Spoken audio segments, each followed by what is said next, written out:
Man,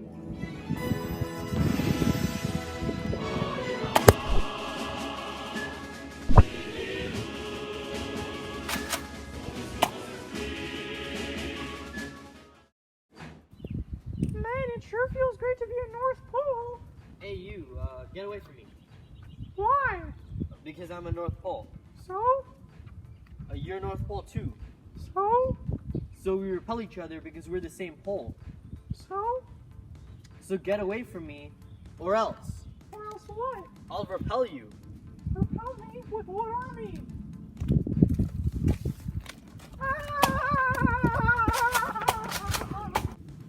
Hi guys, today we'll be learning about how a DC motor works and why magnetic fields turn motors. What you just saw was one of the most important concepts in this video, like poles repel.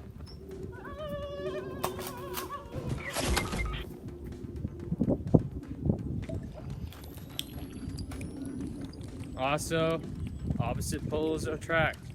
Another important concept to understand is the EMF, or electromagnetic force.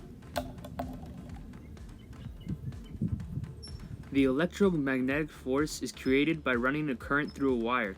As you can see, I made a simple circuit with a slinky, battery, and a voltmeter. In the middle of the circuit is a compass. If I rotate the whole contraption, the compass continues to point northwards. But when I complete the circuit, a current flows through, as you can see at the voltmeter. As you can also see, the compass changed direction completely. But when I turn the circuit off, the compass changes back to pointing northwards. What happened? When current runs through a wire, the electrons moving create a magnetic force surrounding them. That is the electromagnetic force. The more current flowing through the wire, the stronger the magnetic force. This is an important concept to understand to explain how a motor works.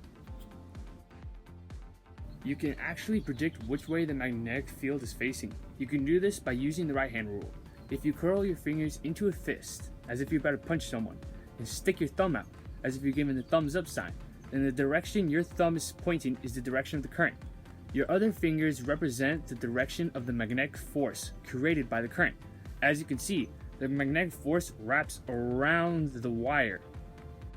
What does this have to do with motors? I'm getting there. Tell me that you... You know what?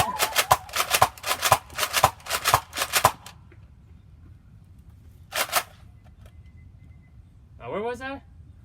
Yes. The thing is, the electromagnetic force of just one wire is not really enough to power any motor. So in a DC motor, the copper wires wrap around like a slinky multiple times. Here's why. As the electrons move through the circuit, they all create a magnetic field, but it's pointed in the same direction with one pole facing outward and another pole facing inward. The arrows represent those poles. As the electrons move, they remain in the same magnetic direction. As you can imagine, the more electrons we have, the stronger the magnetic force, which is why motors have multiple copper wires wrapped around a cylinder, to increase the number of electrons flowing through the wires at any point in time. Also, if more electrons are flowing through the wires at one time, or if there's more current, then that also increases the magnitude of the magnetic force created by the moving electrons. What is this? I swear to Fortnite! Where's my bodyguard?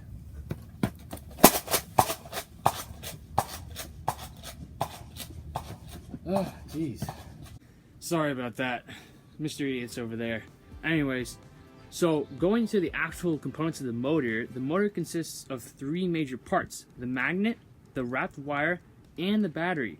But in a DC motor, there is a fourth component that is known as the brush. What should look familiar to you, coils of wire wrapped in between these loops. Now, I'll show you on this one over here, you can see the same thing. Coils of wire looped inside the iron slots here. Now, each one of those coils come down and touch this guy, which is called the commutator. So you'll have one bar on this side, and then directly opposite of that, you'll have the other bar that touches one of these coils. And so when you touch those two ends electrically, like so, you energize that coil and it becomes an electromagnet. One wire becomes energized and creates a magnetic field.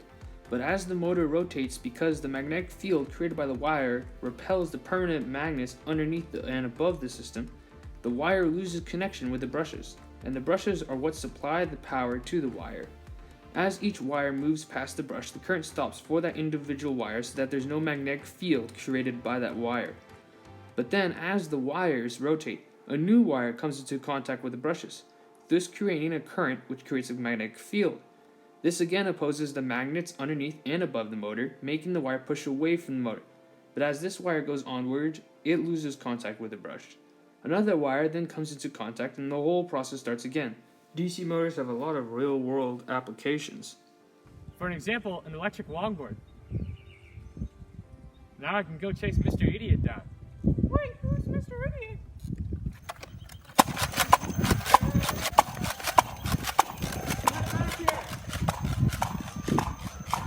So next time someone asks you, how does a DC motor work?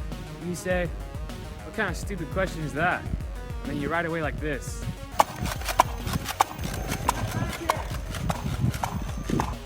This is Revenge Take 1.